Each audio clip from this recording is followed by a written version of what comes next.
Bonjour à tous. Dans ce tutoriel, nous allons découvrir ensemble un des éléments principaux décrits sur les fibules romaines, à savoir le ciel, qui est le domaine du roi des dieux, Jupiter Saellus. Alors il faut savoir que Saellus, c'est justement le mot qui a donné le mot ciel en français. Jupiter représente aussi le principe masculin, et que ces différents avatars épithètes vont être souvent utilisés dans des fibules, mais figuratifs. Les zoomorphes, skeuomorphes. Ici par contre, nous allons surtout aborder les fibules non figuratives.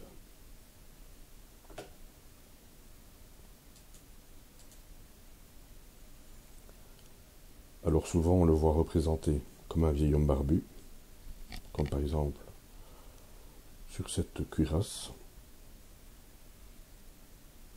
d'Auguste à la Prima Porta. Alors ce qui est important de remarquer, c'est sa position.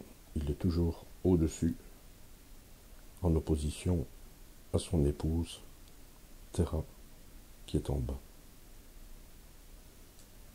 Autre chose importante, c'est qu'il est souvent figuré avec un arc de cercle qui est un voile au-dessus de sa tête. C'est un procédé classique chez les Romains pour montrer son côté divin.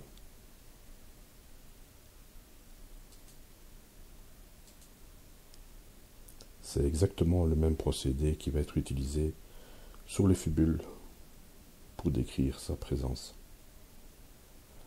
Le tout, c'est de voir s'il sera traduit en 2D ou en 3D.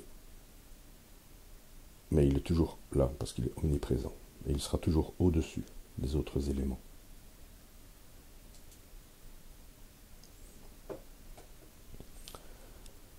Donc les fibules vont traduire un axe vertical, au-dessus, toujours le principe masculin, Jupiter, et en bas, toujours le principe féminin, Terra, son épouse.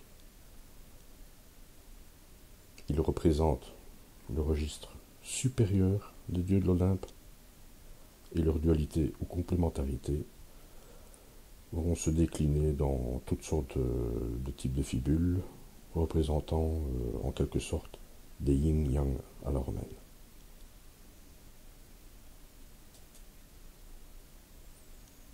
Alors nous allons d'abord apprendre à le situer sur les fibules. Donc on le voit par exemple sur cette fibule grecque très ancienne, est ici, accompagnée de stries, qui servent à illustrer la brillance du ciel.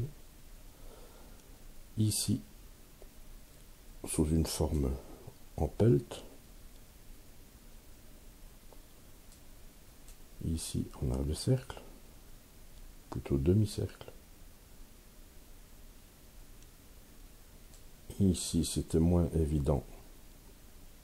Mais en fait, sur cette fibule à protubérance latérale, pseudo-protubérance, on le voit bien ici, ajouré, sur une fibule oméga, en aspect filiforme. C'est facile à repérer. Sur cette pseudo-fibule skeuomorphe, qui représenterait un éventail, on le voit ici, illustré par toute une série de petits satellites, comme ici, sur celle-ci ajourée. Donc ça sert à illustrer la brillance du ciel. Et ça n'a absolument rien à voir avec un éventail. Alors on l'a vu, les stries, les satellites servent à illustrer la brillance du firmament.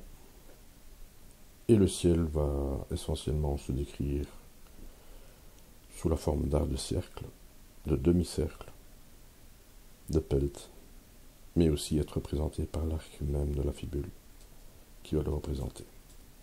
Comme sur cette superbe fibule, on le voit ici, en demi-cercle, prolongé par ce magnifique travail en opus interracile sur l'arc de la fibule. Tous ces petits grentis servent à illustrer et à magnifier sa présence sur la fibule. Voilà, je vous remercie de votre attention.